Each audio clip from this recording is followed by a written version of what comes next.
کمیته ایالت‌های فوق‌العاده تاجیکستان با تکیه به معلومات هواشناسی خبر داد که روزهای 14 و 15 ایول سال 2023 در قلمرو ولایت‌های ختلان سوغد همچنین نواحی تابع جمهوری بر اثر شدت گرفتن شمال از سمت جنوب و شرق گرد و چنگ و خاک بارش در نظر داشته شده است. کمیته ایالت‌های فوق‌العاده در این ارتباط از ساکنان خواسته است که در این روزها به افراد گرفتار به بیماری‌های دل و رگ‌ها، دیابت قند و فشار خون اهمیت بیشتر دهند. کمیته از رانندگان، دوستداران کوهنوردی و سیر و سیاحت خواسته است که هنگام حرکت در راه‌های کوهستان قاعده‌های بی‌خطری و فاصله بین واسطه نقلیات را قطعاً رعایت کنند، زیرا در این روزها خطر سنگریز و سیل و ترمه و یرچ زیاد می شود.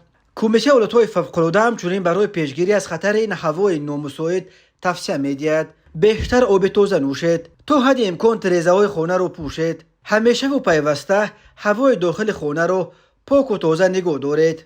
دختران در این گونه روزها پوشیدن هر گونه عینک‌های ارتباطی را اجازت نمی‌دهند. معیار داروهای استعمالی را در این روزها کاهش ندهید. همیشه با خود اینگالیاتور داشته باشید. در حال پیش آمدن حالت فوق‌العاده به تلفن 112 و یا به قسم نوبتداری کمیته ایالت‌های فوق‌العاده 223 13 11 زنگ زنید.